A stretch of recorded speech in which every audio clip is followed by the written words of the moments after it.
فرعون نے موسیٰ علیہ السلام کو پہچان لیا، کہنے لگا تو موسیٰ ہے؟ جواب ملا ہاں۔ فرعون نے جو کچھ کہا سورۃ الشعراء آیت 18 تا 22 میں ہے۔ قال ألم نربك فينا وليدا ولبثت فينا من عمرك سنين وفعلت فعلتك التي فعلت وأنت من الكافرين قال فعلتها إذا وأنا من الضالين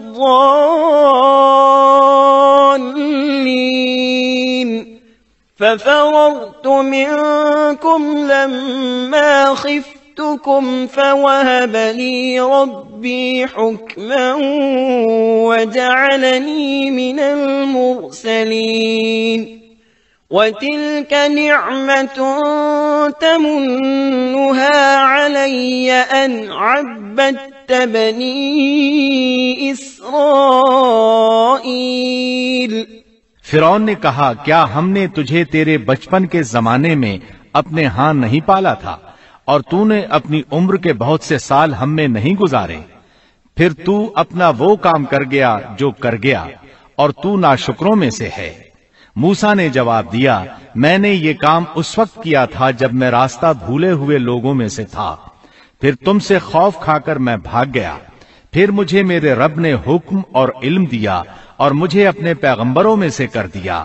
مجھ پر کیا تیرا یہی احسان ہے جسے تو جتا رہا ہے کہ تو نے بنی اسرائیل کو غلام بنا رکھا ہے؟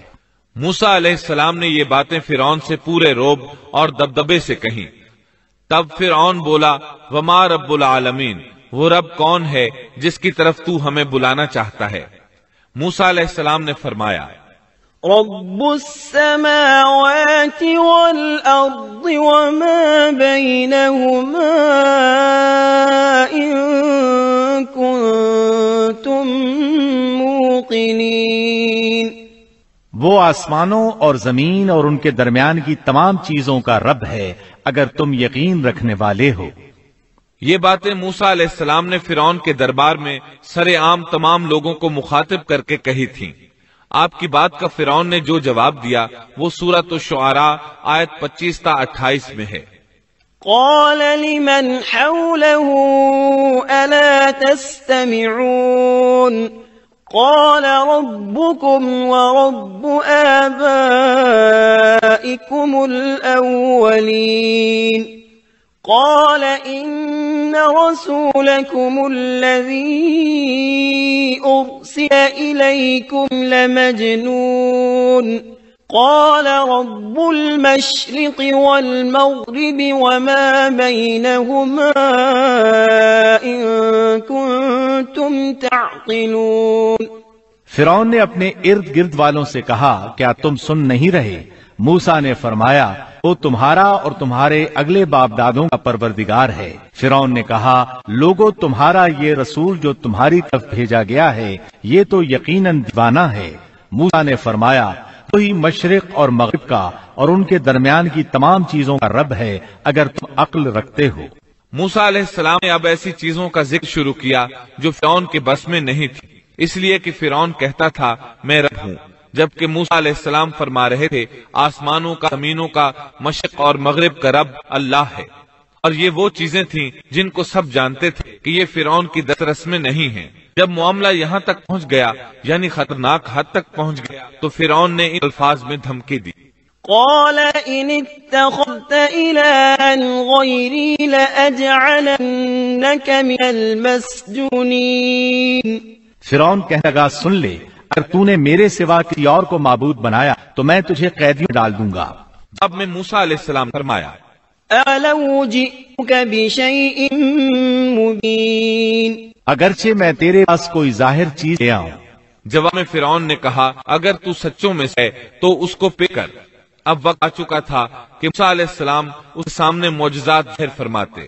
سورہ طٰہٰ آیات 47 تا 51 میں یہ ذکر اس طرح ملتا ہے إِنَّا رَسُولَا رَبِّكَ فَأَرْسِلْ مَعَنَا بَنِي إِسْرَائِيلَ وَلَا تُعَذِّبْهُمْ قد جئناك بآية من ربك والسلام على من اتبع الهدى إنا قد أوحي إلينا أن العذاب على من كذب وتولى قال فمن ربكما يا موسى قال ربنا الذي أعطى كل شيء خلقه ثم هدى قال فما بال القرون الأولى ہم تیرے پروردگار کے بھیجے ہوئے ہیں، تو ہمارے ساتھ بنی اسرائیل کو بھیج دے، ان کی سائیں ختم کر دے۔ ہم تو تیری طرف رب کی طرف سے نشان لے کر آئے ہیں، اور سلامتی اسی کے لیے ہے جو ہدایت کا پابند ہو جائے۔ ہماری طرف وہی گئی ہے کہ جو جلائے اور روگردان کرے اس کے لیے عذاب ہیں۔ فرعون نے پوچھا اے موسیٰ تم دونوں کا رب کون ہے؟ انہوں نے جواب دیا ہمارا رب وہ ہے جس نے ہر ایک کو اس کی خاص شکل و صورت عنایت فرمائی، پھر راہ سمجھائی۔ اس نے کہا اچھا یہ تو بتاؤ اگلے زمانے والوں کا حال کیا ہونا ہے؟ فرعون مطلب یہ تھا کہ انہوں نے اس رب کی عبادت نہیں کی جس کے بارے میں تو ہم سے گفتگو کر رہا ہے، ان کا حال کیا ہوگا؟ موسیٰ علیہ السلام نے جو جواب دیا اس کا ذکر سورۃ طٰہٰ آیت 52 میں آیا ہے۔ قال علمها عند ربي في كتاب لا يضل ربي ولا ينسى انہوں نے جب دیا ان کا علم میرے رب کے ہاں کتاب موجود ہے، نہ تو میرا رب غلطی کرتا ہے نہ بھولتا ہے۔ سورہ طٰہٰ آیت 53-54 میں اللہ تعالی اپنا تعارف بیان فرماتے ہیں۔ الذي جعل لكم الأرض مهدا وسلك لكم فيها سبلا وأنزل من السماء ماء فأخرجنا به أزواجا من نبات شتى كلوا وارعوا أنعامكم إن في ذلك لآيات لأولي النهى اسی نے تمہارے لیے زمین کو فرش بنایا ہے اور اس میں تمہارے چلنے کے لیے راستے بنائے ہیں، اور آسمان سے پانی بھی برساتا ہے، پھر اس برسات وجہ سے مختلف قسم کی پیداوار ہم ہی پیدا کرتے ہیں، اور تمہیں اجازت دی کہ خود بھی کھاؤ اور اپنے مویشی چراؤ۔ ان چیزوں میں عقل والوں کے لیے اللہ کی قدرت کی نشانی ہے۔ اب موقع آ پہنچا تھا کہ ان کے سامنے نشانیاں اور معجزات ظاہر کیے جائیں۔ فرعون بولا اچھا اگر تو اب دعوے میں سچا ہے تو نشانیاں پیش کر۔ سورۃ الشعراء آیت 32 اور 33 میں ہے۔ فألقى عصاه فإذا هي ثعبان مبين ونزع يده فإذا هي بيضاء للناظرين موسیٰ نے اس وقت اپنی لاٹھی ڈالی جو اچانک دم کھلا اژدہا بن گئی، اور اپنا ہاتھ بغل میں دے کر نکالا تو وہ اچانک دینے والوں کے لیے چمکنے لگا۔ مطلب یہ کہ موسیٰ علیہ السلام نے 2 عظیم معجزات ظاہر کیے۔ ان کو دیکھتے فرعون اور اس کے درباری سب حیرت زدہ رہ گئے۔ انہوں نے ہاتھوں تلے انگلیاں ڈالی، لیکن فرعون نے فوراً پینترا بدلا۔ وہ ڈر گیا تھا کہ کہیں اس کا کوئی باری اسلام قبول کر لے، چنانچہ فوراً بول اٹھا۔ قال أجئتنا لتخرجنا من أرضنا بسحرك يا موسى کہنے لگا اے موسیٰ تم ہمارے پاس اس لیے آئے ہو کہ ہمیں ہمارے ملک سے اپنے جادو زور سے نکال دو، یعنی تو نے جادوگروں والا کرتب دکھایا ہے۔ ہم اچھی طرح جانتے ہیں کہ یہ جادو کی سرزمین ہے، یہاں بڑے بڑے جادوگر رہتے ہیں، لیکن یہ جادو عجیب ہے۔ کیا تیرا ارادہ یہ ہے کہ تو اپنے جادو کے زور سے ہمیں مرعوب کر کے بنی اسرائیل کو لے جا؟ لیکن ہم مرعوب ہونے کی بجائے ہم مقابلہ کریں گے۔ فَلَنَأْتِيَنَّكَ بِسِحْرٍ مِثْلِهِ فَاجْعَلْ بَيْنَنَا وَبَيْنَكَ مَوْعِدًا لَا نُخْلِفُهُ نَحْنُ وَلَا أَنْتَ مَكَانًا سُوًى سو ہم بھی تمہارے مقابلے میں ایسا ہی جادو لائیں گے، تو ہمارے اور اپنے درمیان ایک وعدے کا وقت مقرر کر لے، نہ ہم اس کی خلاف ورزی کریں اور نہ تم کرو، کسی ہموار میدان میں مقابلہ ہو۔ موسیٰ علیہ السلام اسی موقع کی تلاش میں تھے تاکہ سب لوگوں کو دعوت دے سکے۔ موسیٰ علیہ السلام نے اسی وقت کہا قال موعدكم يوم الزينة وأن يحشر الناس ضحى۔ موسیٰ نے جواب دیا کہ زینت اور جشن کے دن وعدہ ہے اور یہ کہ لوگ دن چڑھے ہی جمع ہو جائیں۔ مطلب یہ تھا کہ چاشت وقت لوگوں کو جمع ہونے کے لیے کہا جائے۔ فرعون نے 40 جادوگر بلائے، اپنی مرضی سے ان کا انتخاب کیا۔ وہ سب کے سب نوجوان تھے۔ انہوں نے بڑے بڑے جادوگروں سے بچپن ہی سے جادو کا فن سیکھنا شروع کر دیا تھا۔ اپنے بچپن سے لے کر جوانی تک وہ جادو ہی سیکھ رہے تھے۔ غرض سب کے سب یعنی 40 جادوگر جمع ہو گئے، پھر میدان میں آئے۔ موسیٰ علیہ السلام نے انہیں جن الفاظ میں ڈرایا وہ سورہ طٰہٰ آیت 61 میں آئے ہیں۔ قال لهم موسى ويلكم لا تفتروا على الله كذبا فيسحتكم بعذاب وقد خاب من افترى۔ موسیٰ نے ان سے کہا تمہاری شامت آ چکی ہے، اللہ تعالیٰ پر جھوٹ اور افترا نہ باندھو، کہیں اللہ تمہیں کسی قسم کی سزا سے نیست و نابود نہ کر دے، اور جو جھوٹ باندھتا ہے وہ بالآخر ناکام ہی رہتا ہے۔ جادوگروں نے یہ سن کر چہمے گوئیاں شروع کر دیں۔ ان کو لوگ تو سن رہے تھے لیکن فرعون نہیں سن رہا تھا۔ سورہ طٰہٰ آیت 62 میں ہے۔ فتنازعوا امرهم بينهم واسروا النجوى۔ پس یہ لوگ آپس کے مشوروں میں مختلف رائے ہو گئے اور چھپ کر چپکے مشورہ کرنے لگے۔ مطلب یہ کہ وہ آپس میں کہنے لگے ممکن ہے یہ نبی ہی ہوں، انہوں نے ہمیں پہلے ہی خبردار کر دیا ہے۔ کچھ کی رائے اس کے خلاف تھی۔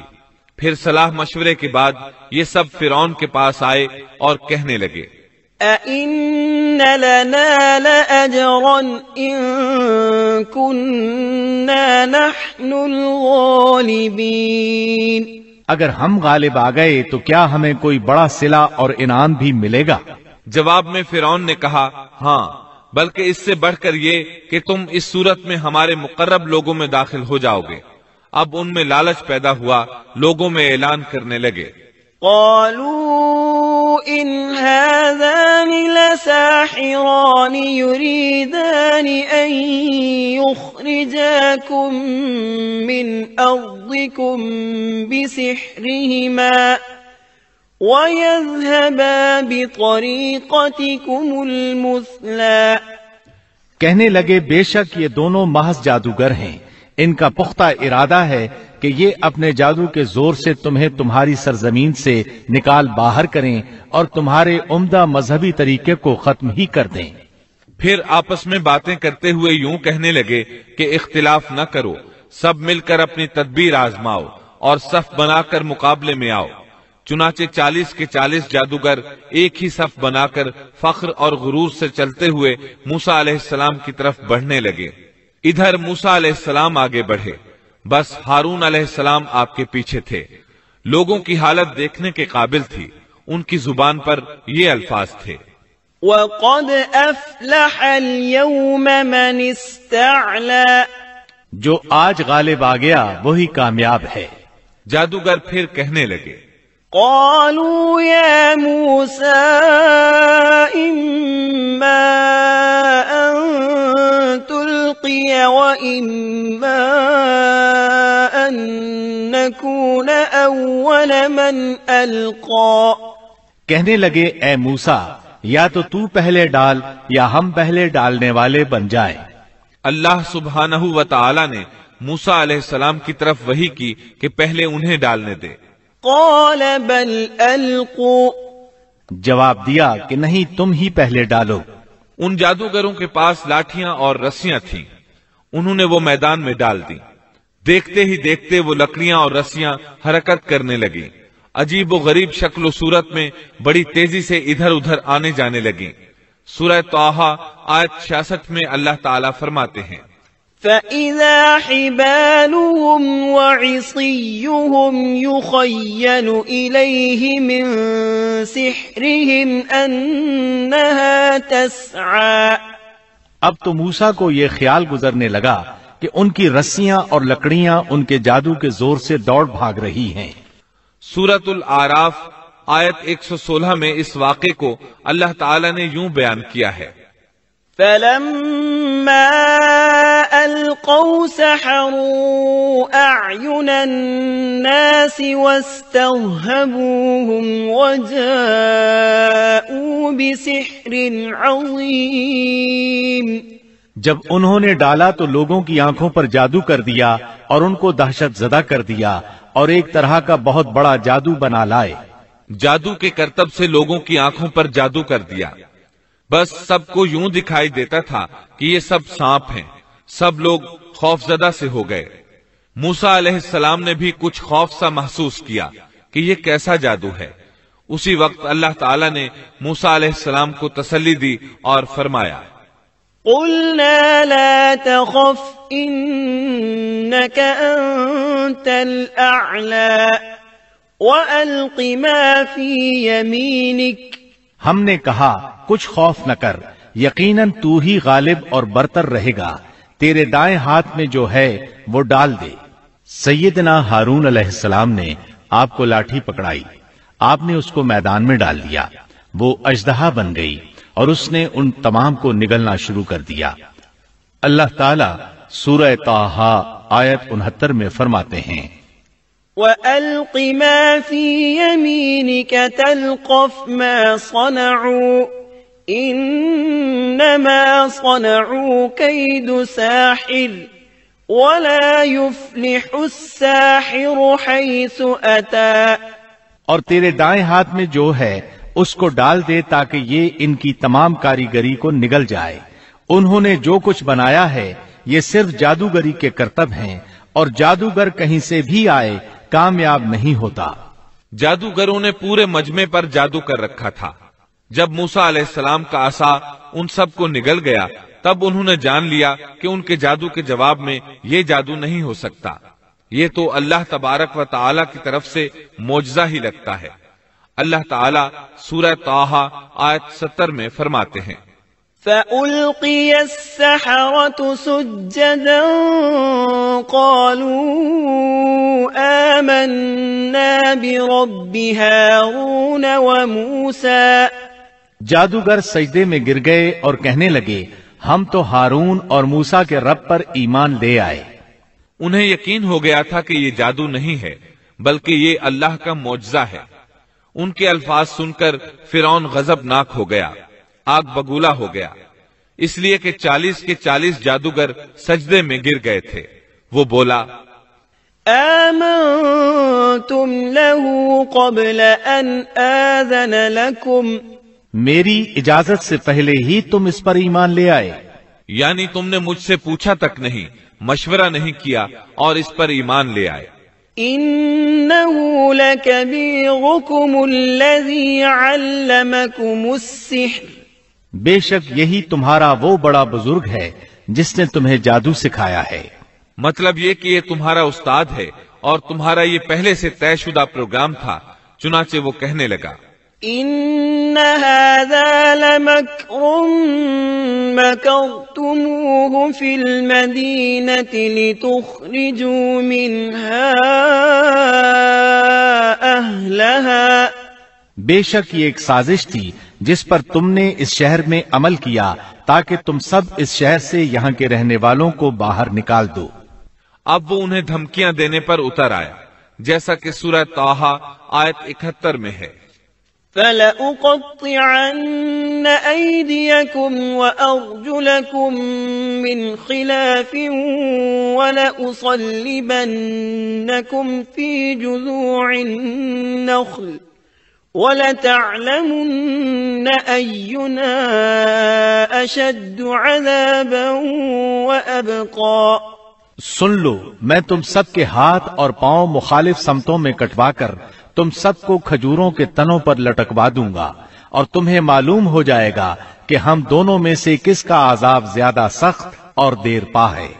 اس پر جادوگروں نے جو جواب دیا وہ سورہ طٰہٰ آیت 72 میں آیا ہے، قالوا لن نؤثرك على ما جاءنا من البينات والذي فطرنا فاقض ما أنت قاض إنما تقضي هذه الحياة الدنيا۔ ان لوگوں نے جواب دیا کہ ہم ان دلائل اور اس ذات کے مقابلے میں تجھے کبھی ترجیح نہیں دیں گے جس نے ہمیں پیدا کیا ہے۔ تجھے جو کرنا ہے دل کھول کر کر ڈال، تو سوائے اس کے کہ اس دنیاوی زندگی میں کچھ کر لے اور کر بھی کیا سکتا ہے۔ فرعون نے فوراً ان جادوگروں کو مذکورہ سزا دلوائی اور جادوگر یہ کہتے ہوئے چلے، إنا آمنا بربنا ليغفر لنا خطايانا وما أكرهتنا عليه من السحر والله خير وأبقى۔ اب ہم اپنے پروردگار پر ایمان لا چکے تاکہ وہ ہمارے پچھلے گناہ معاف کر دے، اور تو نے جو جادو کے سلسلے میں ہم پر زور ڈالا اس کو بھی معاف کر دے، اور اللہ تعالیٰ ہی بہتر اور سدا باقی رہنے والا ہے۔ سیدنا عبداللہ بن عباس رضی اللہ عنہما فرماتے ہیں کہ ان جادوگروں کے علاوہ اس قوم سے 3 ہی افراد ایمان لائے تھے، ایک آسیہ، دوسرا وہ دوڑ کر آنے والا آدمی، اور تیسرا وہ آدمی جو آل فرعون میں سے تھا اور اپنے ایمان کو چھپائے ہوئے تھا۔ باقی سب کے سب کفر پر ہی ڈٹے رہے۔ اب سب پر حق عیاں ہو چکا تھا۔ فرعون نے اپنی خاص جماعت سے مشورہ کیا کہ اب کیا کیا جائے۔ انہوں نے مشورہ دیا کہ بنی اسرائیل پر عذاب بڑھا دیا جائے۔ سورۃ المومن آیت 25 میں اس کا ذکر آیا ہے۔ فلما جاءهم بالحق من عندنا قالوا اقتلوا أبناء الذين آمنوا معه واستحيوا نساءهم وما كيد الكافرين إلا في ضلال۔ جب ان کے پاس موسیٰ ہماری طرف سے دین حق لے کر آئے تو انہوں نے کہا، جو اس کے ساتھ ایمان لانے والے ہیں ان کے لڑکوں کو مار ڈالو اور ان کی لڑکیوں کو زندہ رکھو، کافروں کی جو ہیلا سازی ہے وہ غلطی ہی میں ہے۔ اب بنی اسرائیل پر دوبارہ آزمائش کا مرحلہ شروع ہو گیا۔ فرعون کہنے لگا، وقال فرعون ذروني أقتل موسى وليدع ربه إني أخاف أن يبدل دينكم أو أن يظهر في الأرض الفساد۔ اور فرعون نے کہا، مجھے چھوڑو کہ میں موسیٰ کو مار ڈالوں، اسے چاہیے کہ اپنے رب کو پکارے، مجھے تو ڈر ہے یہ کہیں تمہارا دین نہ بدل ڈالے یا ملک میں کوئی بہت بڑا فساد نہ برپا کر دے۔ اس کی ان باتوں اور ارادہ قتل کے مقابلے میں موسیٰ علیہ السلام اللہ تعالیٰ سے یوں دعا مانگتے ہیں، وقال موسى إني عذت بربي وربكم من كل متكبر لا يؤمن بيوم الحساب۔ موسیٰ نے کہا، میں اپنے اور تمہارے رب کی پناہ میں آتا ہوں ہر اس تکبر کرنے والے شخص سے جو روز حساب پر ایمان نہیں رکھتا۔ آل فرعون میں سے ایک آدمی جو پوشیدہ طور پر ایمان لا چکا تھا فوراً اس معاملے میں دخل دیتا ہے۔ وقال رجل مؤمن من آل فرعون يكتم إيمانه أتقتلون رجلا أن يقول ربي الله وقد جاءكم بالبينات من ربكم۔ اور ایک مومن شخص نے جو فرعون کے خاندان میں سے تھا اور اپنا ایمان چھپائے ہوئے تھا کہا کہ کیا تم ایک شخص کو محض اس بات پر قتل کرتے ہو کہ وہ کہتا ہے میرا رب اللہ ہے اور تمہارے رب کی طرف سے دلیلیں لے کر آیا ہے۔ وہ انہیں دعوت دیتا ہے اور یہ وقت دعوت کا کتنا عظیم وقت ہے۔ اس نے کہا اس آدمی کی پیروی کرو، پھر فرعون کو اللہ تعالیٰ کی نعمتیں یاد دلاتا ہے، نبی کی مخالفت سے روکتا ہے، آخر کار فرعون اسے بھی مار ڈالنے پر تل جاتا ہے، لیکن اللہ تعالیٰ اسے بچا لیتے ہیں، جیسا کہ سورۃ المومن آیت 45 میں ہے۔ فوقاه الله سيئات ما مكروا وحاق بآل فرعون سوء العذاب۔ پس اللہ تعالیٰ نے اسے تمام برائیوں سے محفوظ رکھا جو ان لوگوں نے سوچ رکھی تھیں، اور فرعون والوں پر بری طرح کا عذاب الٹ دیا۔ مسلسل تبلیغ اور معجزات دکھانے کے باوجود موسیٰ علیہ السلام پر بنی اسرائیل کے علاوہ آل فرعون سے تھوڑے سے لوگ ایمان لائے تھے۔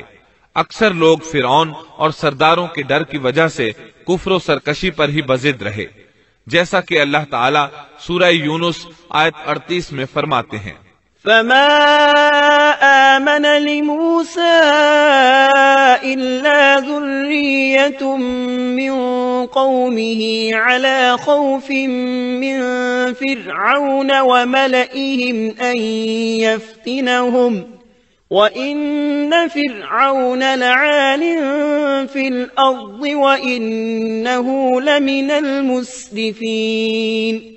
پس موسیٰ پر ان کی قوم میں سے صرف چند آدمی ہی ایمان لائے تھے، وہ بھی فرعون سے اور اپنے حکام سے ڈرتے ڈرتے کہ کہیں ان کو تکلیف نہ پہنچائے، اور یقیناً فرعون اس ملک میں زور رکھتا تھا اور وہ حد سے بڑھا ہوا تھا۔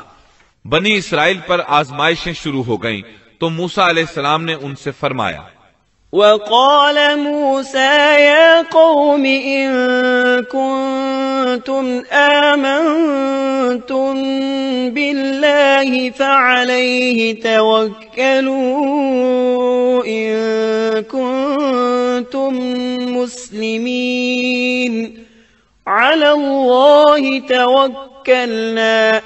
اور موسیٰ نے کہا، اے میری قوم، اگر تم اللہ پر ایمان رکھتے ہو تو اسی پر توکل کرو، اگر تم اطاعت کرنے والے ہو۔ انہوں نے عرض کیا کہ ہم نے اللہ ہی پر توکل کیا ہے۔ پہلے اگرچہ انہوں نے موسیٰ علیہ السلام سے شکوہ کیا تھا اور یہ کہا تھا، اوذینا من قبل ان تأتینا ومن بعد ما جئتنا۔ ہم تو ہمیشہ مصیبت ہی میں رہے، آپ کی تشریف آوری سے پہلے بھی اور آپ کی تشریف آوری کے بعد میں بھی۔ مطلب یہ تھا کہ آپ کی پیدائش سے پہلے بھی فرعون نے ہمارے لڑکے ذبح کیے، اور آپ کے دعوی نبوت کے بعد بھی یہی حال ہے۔ البتہ بعد میں انہوں نے اپنے اس جواب سے رجوع کر لیا، معافی مانگی اور یوں کہا، فَقَالُوا عَلَى اللَّهِ تَوَكَّلْنَا رَبَّنَا لَا تَجْعَلْنَا فِتْنَةً لِلْقَوْمِ الظَّالِمِينَ وَنَجِّنَا بِرَحْمَتِكَ مِنَ الْقَوْمِ الْكَافِرِينَ۔ انہوں نے عرض کیا کہ ہم نے اللہ ہی پر توکل کیا، اے ہمارے پروردگار، ہم کو ان ظالموں کے لیے فتنہ نہ بنا اور ہمیں اپنی رحمت سے ان کافر لوگوں سے نجات دے۔ اس کے بعد اللہ تعالیٰ نے موسیٰ علیہ السلام کو وحی فرمائی۔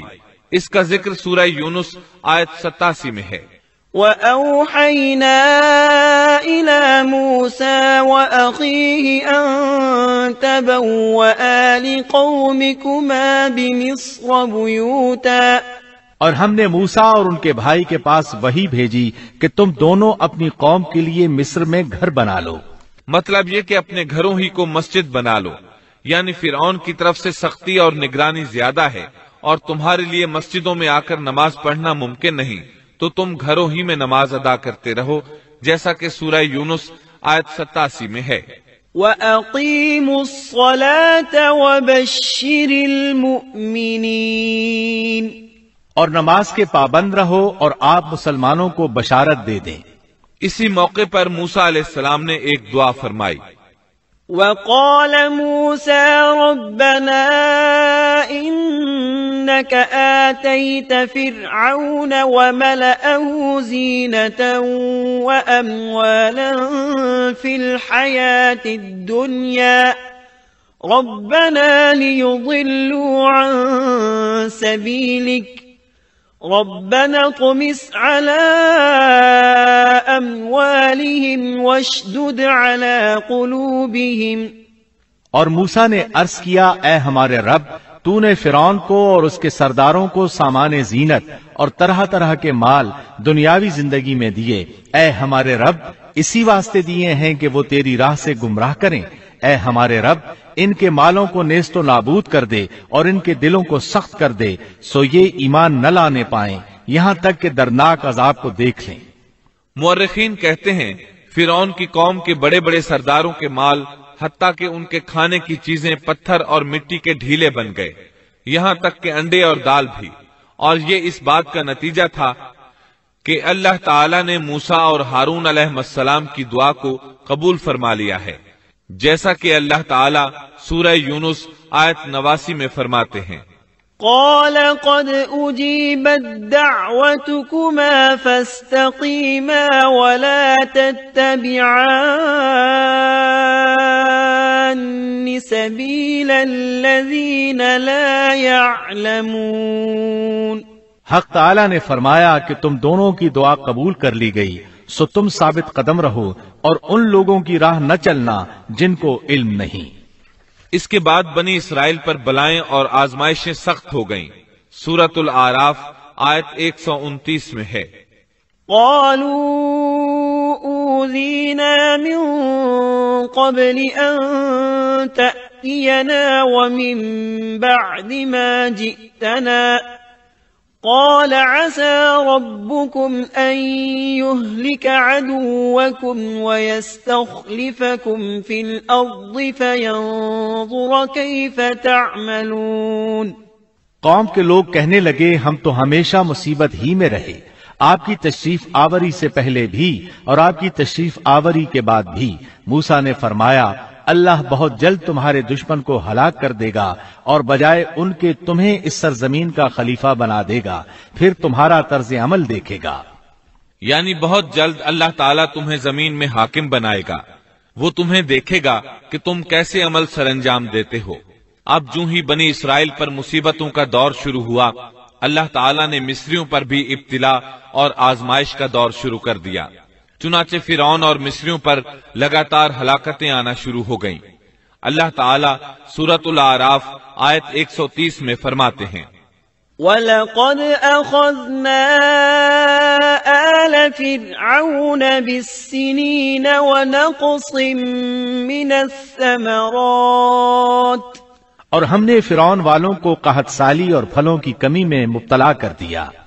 اللہ تعالیٰ کا قہر شروع ہوا، آسمان سے بارش برسنا بند ہو گئی، دریائے نیل خشک ہو گیا، ان کی بھوک شدید ہو گئی۔ فرعون سمجھ گیا یہ موسیٰ کی وجہ سے ہے، کہنے لگا اے موسیٰ اگر تو اپنے رب سے دعا کر کے یہ کیفیت ختم کرا دے تو ہم بھی بنی اسرائیل پر جفائیں ختم کر دیں گے۔ موسیٰ علیہ السلام نے فرمایا ٹھیک ہے، چنانچہ آپ نے اللہ تعالیٰ سے دعا فرمائی، دریائے نیل جاری ہو گیا، باران رحمت کا نزول ہوا، لیکن فرعون باز نہ آیا۔ اس نے بنی اسرائیل کو دوبارہ تنگ کرنا شروع کر دیا۔ اس کے جواب میں اللہ نے بھی فوراً دوسرا عذاب بھیج دیا، پھلوں کی پیداوار کم کر دی۔ وہ بڑے بڑے درخت جو پھلوں سے لدے رہتے تھے اب ان پر ایک آدھ دانہ لگتا، کھجوروں کے درختوں پر بس ایک آدھ کھجور لگتی، انگوروں کی بیلوں پر بھی ایک آدھ انگور نظر آتا۔ اب فرعون نے پھر کہا اے موسیٰ اپنے پروردگار سے دعا کر، وہ ہم سے اس آزمائش کو ہٹا لے تو میں بنی اسرائیل کو جانے دوں گا۔ چنانچہ موسیٰ علیہ السلام نے دعا فرمائی، پھر پھل لگنے شروع ہو گئے۔ مصر میں خیر و برکت کا دورہ شروع ہو گیا، لیکن فرعون نے بنی اسرائیل کو پھر بھی نہ چھوڑا، الٹا انہیں منحوس قرار دیا اور کہا کہ ہماری تکالیف و مصائب کے صرف تم ذمہ دار ہو۔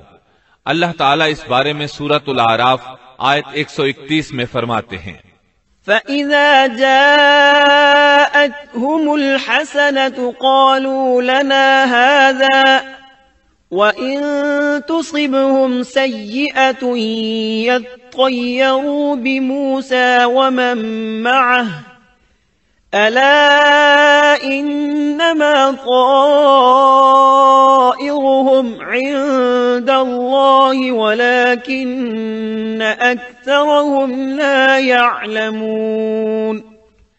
سو جب ان پر خوشحالی آ جاتی تو کہتے کہ یہ تو ہمارے لیے ہونا ہی چاہیے، اور اگر انہیں کوئی بدحالی پیش آ جاتی تو موسیٰ اور ان کے ساتھیوں کی نحوست بتلاتے۔ یاد رکھو کہ ان کی نحوست اللہ کے پاس ہے، لیکن ان کے اکثر لوگ نہیں جانتے۔ مطلب یہ کہ یہ سب کچھ تو تمہارے کفر کی وجہ سے ہے۔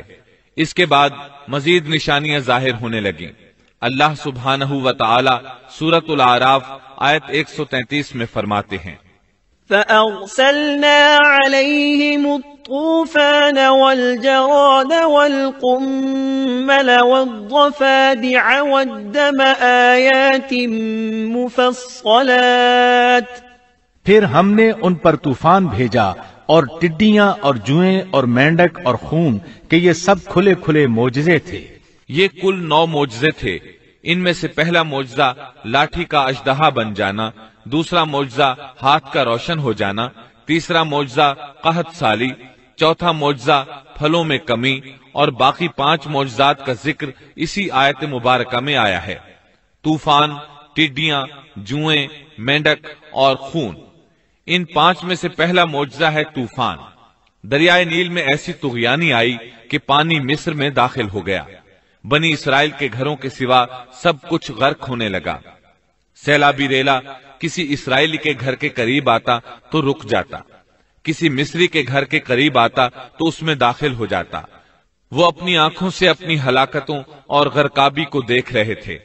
آخر موسیٰ علیہ السلام سے فریادیں کرنے لگے، اے موسیٰ، اس بلا کو بھی رکوا دو، اپنے پروردگار سے دعا کرو، یہ بلا روک دے۔ چنانچہ آپ نے دعا فرمائی، یہ عذاب ختم ہو گیا۔ فرعون اور مصری بہت خوش ہوئے۔ اس کے بعد ٹڈیوں کا معجزہ شروع ہوا۔ مصریوں کے کھیتوں میں ٹڈی دل فوج آتی، ان کو چٹ کر جاتی، لیکن بنی اسرائیل کے کھیتوں کو کچھ نہ کہتی۔ پھر اسی طرح دعا کرنے سے یہ بلا ختم ہوئی۔ پھر گھن کا کیڑا شروع ہوا۔ گھن کا کیڑا یعنی سرسری یا سر کے بالوں سے نکلنے والی جوئیں۔ مشہور بات یہی ہے کہ وہ جوئیں تھیں۔ وہ ان کے سروں سے نکلتی تھیں۔ ان کے جسموں میں جوؤں کی بھرمار ہونے لگی۔ جو ہی کوئی مصری کسی کے قریب ہوتا اس پر جوئیں گرنے لگتی۔ کوئی سونے کے ارادے سے اپنے بستر کے قریب آتا تو اس پر جوئیں ہی جوئیں ہوتی۔ ان پر یہ آزمائش بھی بہت شدید ہو گئی، لیکن بنی اسرائیل اس سے محفوظ رہے۔ اس کے بعد مینڈک والا معجزہ شروع ہوا۔ مصریوں کو مینڈک ہی مینڈک نظر آنے لگے، لیکن بنی اسرائیل کے گھروں میں کچھ بھی نہ تھا۔ مصری اپنا کوئی برتن کھولتا تو اس میں مینڈک نظر آتا، کوئی اپنے بستر پر آتا تو اس پر مینڈک ہوتا، کھانا کھانے کے لیے بیٹھتا اور لقمہ منہ میں رکھتا تو وہ مینڈک بن جاتا۔ اللہ تعالیٰ نے ان لوگوں کو عجیب طرح سے آزمائش میں مبتلا کیا۔ اس کے علاوہ خون کا معجزہ، یہ 5واں معجزہ تھا۔ اس کے سامنے فرعون بے بس ہو گیا۔ ان کا پانی خون میں تبدیل ہونے لگا۔ کوئی مصری دریائے نیل سے چلو میں پانی لیتا تو وہ پانی خون بن جاتا، لیکن کوئی اسرائیلی پانی لیتا تو وہ پانی ہی رہتا۔ مصری کسی کنویں سے پانی نکالتے تو وہ خون بن جاتا، اسی کنویں سے اسرائیلی پانی لیتے تو پانی ہی رہتا۔ اللہ تعالیٰ نے ان سے پانی کو روک لیا۔ پھر مصری پانی حاصل کرنے کے لیے بنی اسرائیل کے پاس آنے لگے۔ وہ ان سے پانی مانگتے۔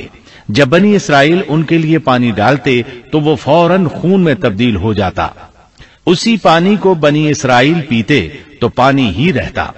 سب لوگوں نے یہ معجزات اپنی آنکھوں سے دیکھ لیے، لیکن پھر بھی موسیٰ علیہ السلام پر ایمان نہ لائے اور غرور و تکبر پر اڑے رہے، جیسا کہ اللہ تعالیٰ سورۃ الاعراف آیت 133 میں فرماتے ہیں، فَاسْتَكْبَرُوا وَكَانُوا قَوْمًا مُجْرِمِينَ۔ سو وہ تکبر کرتے رہے اور وہ لوگ تھے ہی جرائم پیشہ۔ 9 عدد معجزات دیکھ لینے کے بعد بھی وہ ایمان نہ لائے، حق کو جھٹلاتے ہی رہے۔ سب سے سخت ترین عذاب خون کا عذاب تھا۔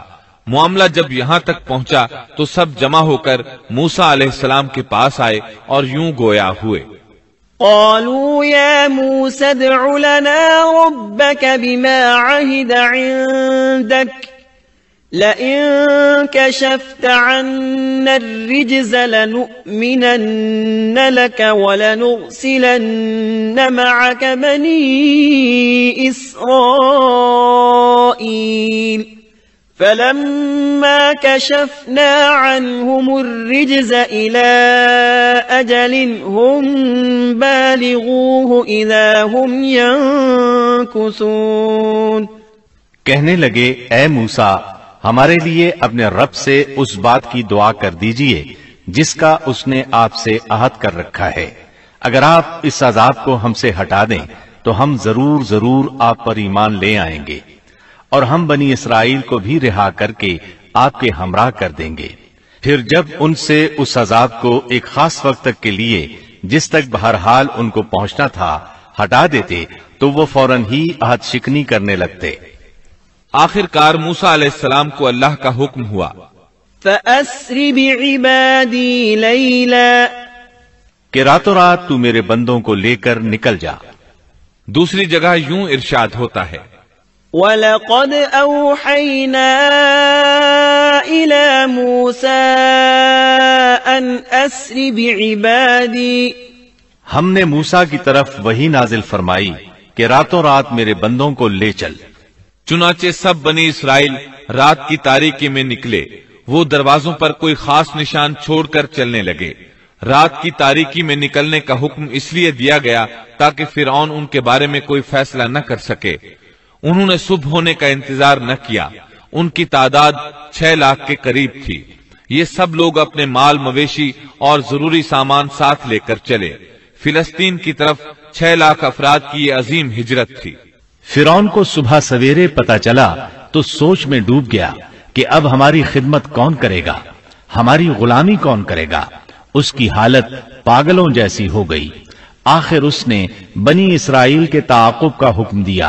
اللہ تعالیٰ اس موقع پر سورۃ الشعراء آیات 57 تا 60 میں فرماتے ہیں، فَأَخْرَجْنَاهُمْ مِنْ جَنَّاتٍ وَعُيُونٍ وَكُنُوزٍ وَمَقَامٍ كَرِيمٍ كَذَلِكَ وَأَوْرَثْنَاهَا بَنِي إِسْرَائِيلَ فَأَتْبَعُوهُمْ مُشْرِقِينَ۔ آخر کار ہم نے انہیں باغات سے اور چشموں سے اور خزانوں سے اور اچھے اچھے مقامات سے نکال باہر کیا۔ اسی طرح ہوا، اور ہم نے ان تمام چیزوں کا وارث بنی اسرائیل کو بنا دیا۔ پس فرعون کے لوگ سورج نکلتے ہی ان کے تعاقب میں نکلے، یعنی فرعون طلوع آفتاب کے وقت ہی ان کے تعاقب میں لشکروں کی تیاری کے ساتھ نکل کھڑا ہوا۔ موسیٰ علیہ السلام بنی اسرائیل کو لیے بحر احمر کے ایک کنارے پہنچے۔ بحر قلزم بحر احمر ہی کا ایک کنارہ ہے۔ انہوں نے پیچھے مڑ کر دیکھا، کیا دیکھتے ہیں کہ فرعون اپنے لاؤ لشکر کے ساتھ بھاگا آ رہا ہے۔ بنی اسرائیل گھبرا گئے کہ اب کیا ہوگا۔ سامنے ٹھاٹھے مارتا سمندر اور پیچھے فرعون اور اس کا لشکر۔ اللہ تعالیٰ اس موقع پر سورۃ الشعراء آیت 63 میں فرماتے ہیں، فَأَوْحَيْنَا إِلَى مُوسَىٰ أَنِ اضْرِب بِّعَصَاكَ الْبَحْرَ فَانفَلَقَ فَكَانَ كُلُّ فِرْقٍ كَالطَّوْدِ الْعَظِيمِ۔ ہم نے موسیٰ کی طرف وحی بھیجی کہ دریا پر اپنا عصا مارو، پس اسی وقت دریا پھٹ گیا اور پانی کا ہر ایک حصہ بڑے پہاڑ کی طرح کھڑا ہو گیا۔ سمندر لاٹھی لگنے سے ایسا پھٹا کہ پانی کے 2 بڑے بڑے پہاڑ بن گئے، یعنی سمندر کے اندر خشک راستے بن گئے اور اطراف میں پانی کے پہاڑ کھڑے ہو گئے۔ اللہ تعالیٰ نے بھی فرما دیا، سورۃ طٰہٰ آیت 77 میں ہے، أَنْ أَسْرِ بِعِبَادِي فَاضْرِبْ لَهُمْ طَرِيقًا فِي الْبَحْرِ يَبَسًا لَا تَخَافُ دَرَكًا وَلَا تَخْشَىٰ، کہ تو راتوں رات میرے بندوں کو لے چل اور ان کے لیے سمندر میں خشک راستہ بنا لے، پھر نہ تجھے کسی کے آ پکڑنے کا خطرہ ہوگا نہ ڈر۔ یہ سب کے سب ان راستوں سے پار چلے گئے۔ اب جو ہی فرعون وہاں پہنچا، پہلے تو ڈرا، سہما کہ یہ کیا ہوا، وہ بھی اور اس کے سب ساتھی بھی اس سوچ میں ہیں کہ کیا کریں، خوف زدہ تھے۔ ایسے میں فرعون کو خیال آیا کہ اگر موسیٰ اور بنی اسرائیل یہاں سے صحیح سلامت گزر گئے ہیں تو ہم کیوں نہیں گزر سکتے۔ اس کے ساتھ ہی اس نے اپنے گھوڑے کو سمندر میں داخل کر دیا، اس کے پیچھے اس کے سب ساتھی بھی داخل ہو گئے۔ ادھر بنی اسرائیل کا آخری آدمی سمندر سے نکل رہا تھا، دوسری طرف فرعون کا آخری آدمی سمندر میں داخل ہو رہا تھا۔ اللہ تعالیٰ سورہ طٰہٰ میں فرماتے ہیں، فَأَتْبَعَهُمْ فِرْعَوْنُ بِجُنُودِهِ فَغَشِيَهُمْ مِنَ الْيَمِّ مَا غَشِيَهُمْ وَأَضَلَّ فِرْعَوْنُ قَوْمَهُ وَمَا هَدَىٰ۔ فرعون نے اپنے لشکروں سمیت ان کا تعاقب کیا، پھر تو سمندر ان سب پر چھا گیا جیسا کہ چھا جانے والا تھا۔ فرعون نے اپنی قوم کو گمراہی میں ڈال دیا اور سیدھا راستہ نہ دکھلایا۔ اللہ تعالیٰ فرعون کی موت کا منظر یوں بیان کرتے ہیں، وَجَاوَزْنَا بِبَنِي إِسْرَائِيلَ الْبَحْرَ فَأَتْبَعَهُمْ فِرْعَوْنُ وَجُنُودُهُ بَغْيًا وَعَدْوًا حَتَّى إِذَا أَدْرَكَهُ الْغَرَقُ قَالَ آمَنْتُ أَنَّهُ لَا إِلَهَ إِلَّا الَّذِي آمَنَتْ بِهِ بَنُو إِسْرَائِيلَ وَأَنَا مِنَ الْمُسْلِمِينَ۔ اور ہم نے بنی اسرائیل کو دریا سے پار کر دیا، پھر ان کے پیچھے پیچھے فرعون اپنے لشکر کے ساتھ ظلم اور زیادتی کے ارادے سے چلا، یہاں تک کہ جب ڈوبنے لگا تو کہنے لگا کہ میں اس ذات پر ایمان لاتا ہوں کہ جس پر بنی اسرائیل ایمان لائے ہیں، اس کے سوا کوئی معبود نہیں اور میں مسلمانوں میں سے ہوں۔ لیکن جب موت کے مرحلے شروع ہوتے ہیں تو توبہ قبول نہیں ہوتی۔ اس نے جب یہ کہا کہ میں ایمان لاتا ہوں تو اللہ تعالیٰ نے جواب میں فرمایا، الآن وقد عصيت قبل وكنت من المفسدين فاليوم ننجيك ببدنك لتكون لمن خلفك آية وإن كثيرا من الناس عن آياتنا لغافلون۔ جواب دیا گیا کہ اب ایمان لاتا ہے اور پہلے سرکشی کرتا رہا اور مفسدوں میں داخل رہا، سو آج ہم تیری ناش کو نجات دیں گے تاکہ تو ان لوگوں کے لیے باعث عبرت ہو جو تیرے بعد ہیں، اور حقیقت یہ ہے کہ بہت سے لوگ ہماری نشانیوں سے غافل ہیں۔ مطلب یہ تھا کہ ہم تیرے بدن کو زمانہ گزرنے کے باوجود باقی رکھیں گے تاکہ تو لوگوں کے لیے عبرت کا سبب بنا رہے۔ اللہ تعالیٰ نے اس کے بدن کو باقی رکھا تاکہ لوگ عبرت پکڑتے رہیں اور وہ بعد والوں کے لیے نشانی بنا رہے۔ یہ اللہ تعالیٰ کی طرف سے اعلان ہے، لیکن لوگوں کی اکثریت اللہ تعالیٰ کی آیات سے غافل ہے۔ فرعون کی لاش آج بھی اہرام مصر یعنی مصر کے عجائب گھر میں موجود ہے۔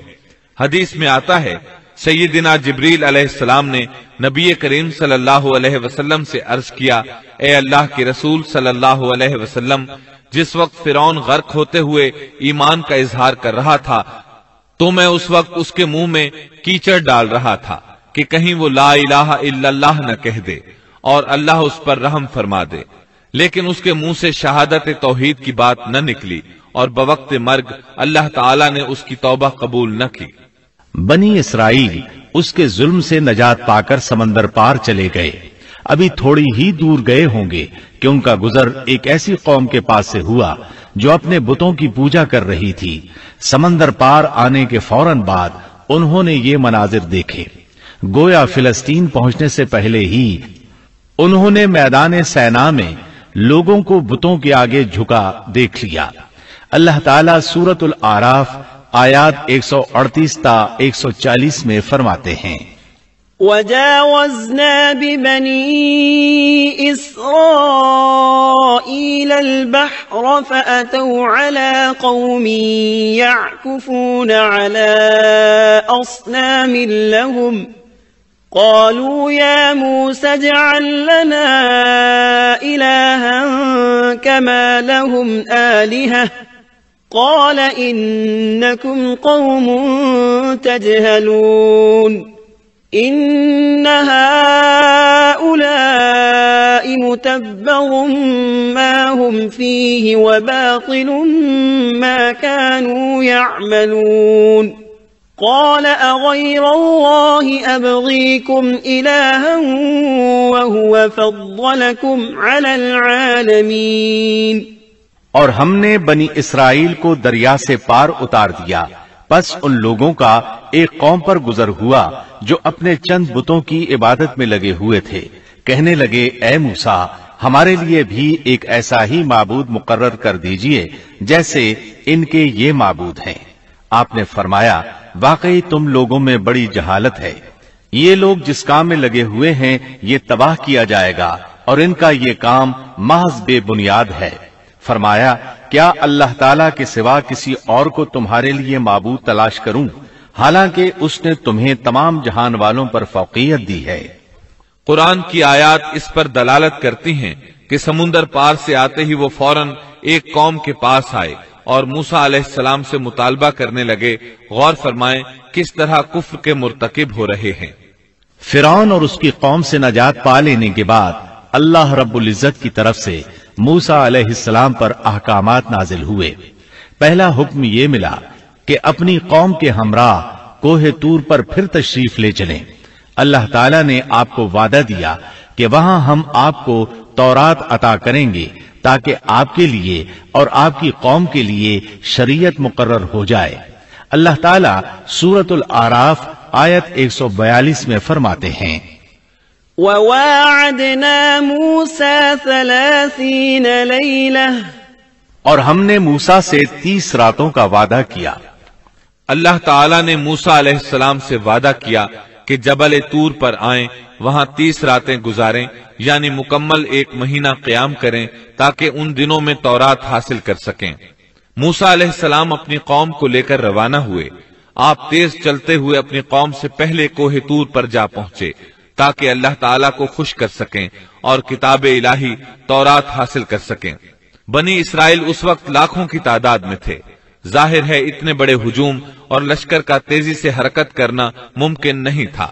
اس پر اللہ تعالیٰ نے فرمایا وَمَا أَعْجَلَكَ عَن قَوْمِكَ يَا مُوسَى قَالَ هُمْ أُولَئِكَ عَلَى أَثَرِي وَعَجِلْتُ إِلَيْكَ رَبِّ لِتَرْضَىٰ۔ اے موسیٰ، تجھے اپنی قوم سے غافل کر کے کون سی چیز جلدی لے آئی؟ کہا کہ وہ لوگ بھی میرے پیچھے ہی آ رہے ہیں، اور اے میرے پروردگار میں نے تیری طرف اس لیے جلدی کی کہ تو راضی ہو جائے۔ کوہ طور پر یہ موسیٰ علیہ السلام کی دوسری آمد تھی۔ دوسری بار بھی انہیں اسی بابرکت درخت کے پاس اللہ پاک سے ہم کلام ہونے کا شرف حاصل ہو رہا تھا۔ موسیٰ علیہ السلام کی رسالت کے مقاصد کا پہلا مرحلہ پورا ہو چکا تھا۔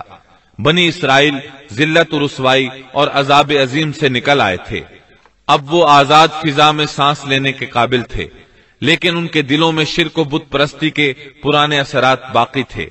یہی وجہ ہے کہ سمندر سے نکلتے ہی انہوں نے بت پرستی کا مطالبہ کر دیا تھا، لہذا ضروری تھا کہ ان کی تربیت کی جائے۔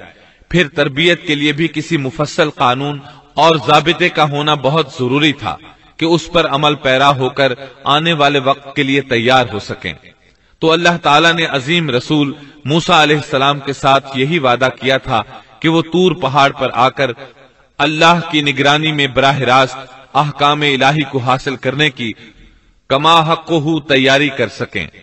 پہلے مدت 30 دن مقرر ہوئی تھی اور پھر 40 دن ہو گئی، جیسا کہ سورۃ الاعراف آیت 142 میں اللہ تعالیٰ فرماتے ہیں وَوَاعَدْنَا مُوسَى 30 لَيْلَةً وَأَتْمَمْنَاهَا ب10 فَتَمَّ مِيقَاتُ رَبِّهِ 40 لَيْلَةً۔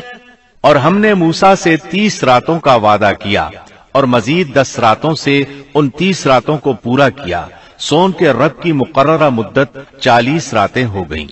موسیٰ علیہ السلام اپنی قوم سے رخصت ہوتے وقت اپنے بھائی ہارون علیہ السلام کو اپنا خلیفہ بنا گئے تھے، جیسا کہ اللہ تعالیٰ سورۃ الاعراف آیت 142 میں فرماتے ہیں، وقال موسى لأخيه هارون اخلفني في قومي وأصلح ولا تتبع سبيل المفسدين۔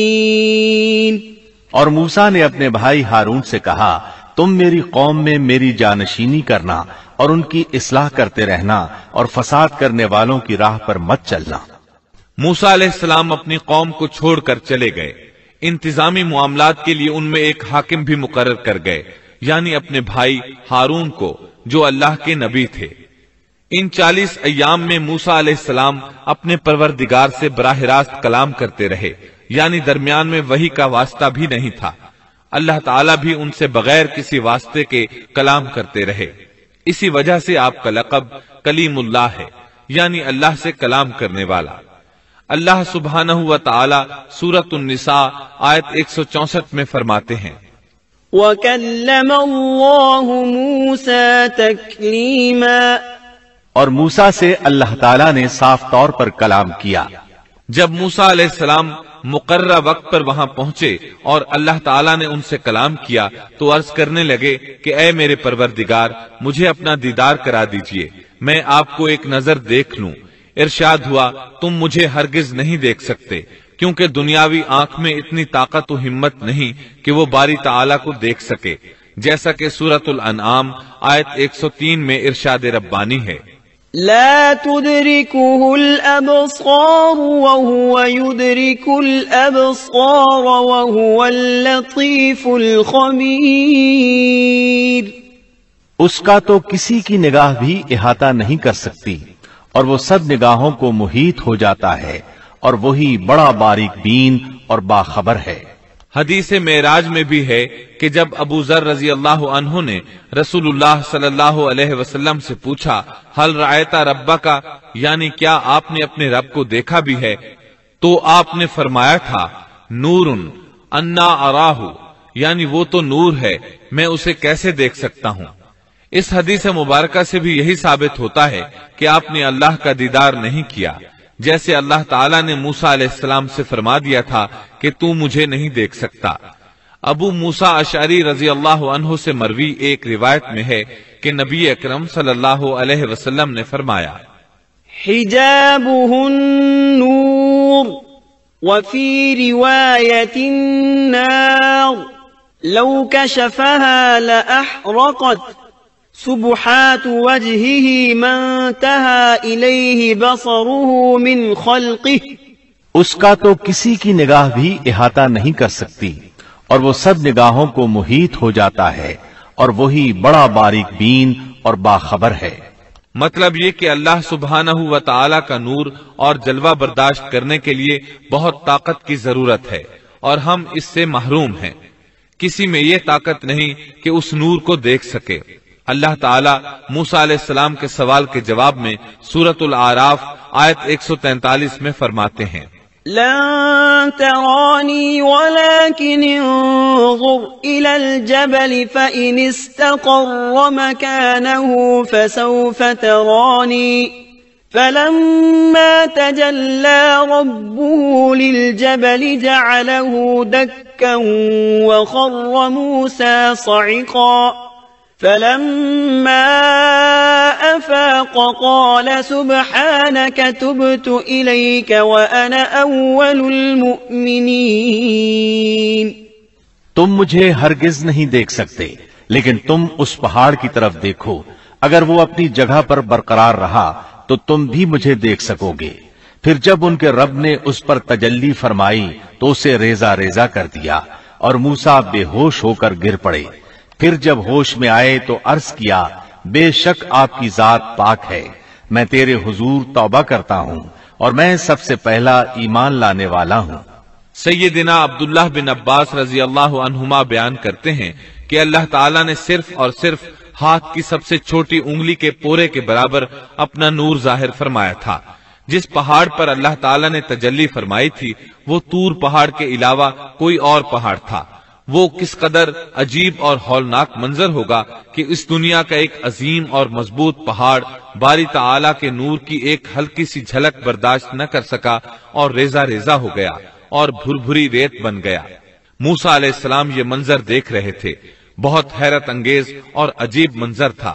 مضبوط پہاڑ حرکت میں آیا اور ریزہ ریزہ ہو گیا، چنانچہ آپ ہوش و حواس قائم نہ رکھ سکے اور بے ہوش ہو گئے۔